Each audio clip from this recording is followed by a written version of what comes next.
The Selfish Peacock. In a lush forest filled with vibrant trees, sparkling streams, and chirping birds, there lived a peacock named Pavan. Pavan was known far and wide for his breathtaking feathers that shimmered with shades of emerald green, sapphire blue, and golden yellow. Whenever he spread his tail, it was as if a rainbow had descended upon the earth. Pavan basked in the admiration of others, letting their praises fuel his pride. However, along with his beauty came an unfortunate trait. Pavan was selfish. He loved being admired but never showed kindness in return. He scoffed at the simpler creatures of the forest, refusing to share the fruits and water he had plenty of. To Pavan, beauty was everything, and those who weren't as magnificent as he was didn't deserve his attention. One sunny morning, the forest awoke to the sound of celebration. It was the day of the annual forest festival, where animals gathered to share food, perform dances, and tell stories. Pavan, as always, saw this as an opportunity to show off his beauty. "This year, I shall be crowned the most magnificent creature in the forest again," he said to himself, admiring his reflection in a pond. When the festival began, animals of all kinds arrived. Rabbits carrying baskets of carrots, squirrels juggling acorns, and even the shy deer performing graceful dances. The peacock strutted into the clearing, spreading his tail wide for all to see. Gasps of admiration echoed through the crowd. "Pavan, your feathers are even more beautiful this year," exclaimed a young sparrow. Pavan smirked, bowing theatrically. "Course they are.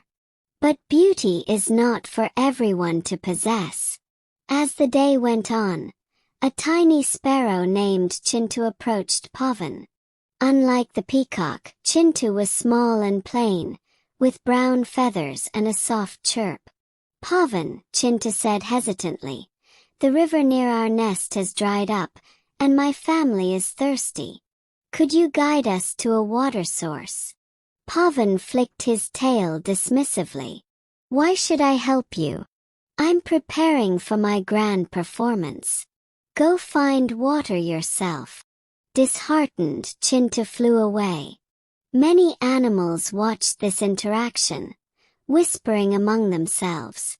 Pavan, however, paid no mind. As the festival continued, dark clouds gathered over the forest. A sudden storm unleashed heavy rain, drenching everyone. The animals hurried to find shelter under trees and caves, but Pavan, worried about his feathers, ran deeper into the forest, hoping to find a dry spot. Unbeknownst to him, the storm had caused a small landslide. Mud and debris blocked the paths, and the peacock found himself lost. Panic set in as the once proud bird wandered aimlessly, his feathers now damp and dull. After hours of searching, Pavan stumbled upon a clearing where Chintu and his family were sheltering under a large rock. The sparrow noticed the distressed peacock and chirped softly. "Pavan, are you lost?" Embarrassed but desperate, Pavan nodded. "Yes. Can you help me find my way back?" Chintu exchanged glances with his family. Despite Pavan's earlier selfishness, the sparrow decided to help. "Follow me," he said, flying ahead. The journey back was not easy. The storm had made the forest slippery, and Pavan struggled to keep up. Several times, Chintu stopped to guide him over fallen branches and through muddy trails. At one point, Pavan slipped and fell into a puddle. His once glorious feathers were now caked with mud, and he felt a pang of shame. "Why are you helping me, Chintu?" he asked. The sparrow paused and said, "Because kindness is more valuable than beauty. Helping someone in need is the right thing to do, even if they haven't been kind to you." These words struck a chord in Pavan's heart. He realized how shallow and selfish he had been, valuing only his appearance and neglecting the feelings of others. When they finally returned to the festival grounds, the storm had passed, and the animals were emerging from their shelters. Seeing Pavan in such a state, many were surprised, but none mocked him. Instead, they praised Chintu for his bravery and kindness in helping the peacock. Pavan, humbled and grateful, stood before the crowd. "I've learned an important lesson today," he said. "I've always thought beauty made me superior, but true beauty lies in kindness and compassion. I promise to change and be a better friend to all of you." From that day on, Pavan kept his word.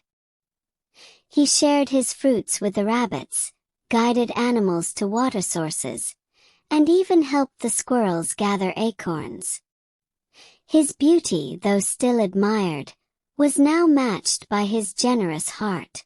As for Chintu, he became a symbol of humility and kindness in the forest. The annual forest festival was never the same, as it became a celebration of virtues rather than appearances. And so, the selfish peacock transformed into a beloved friend, proving that true greatness lies not in outward beauty but in the goodness within. True beauty is not about appearances but about the kindness and compassion we show to others. Selfishness may bring temporary admiration, but a generous heart earns lasting respect and love.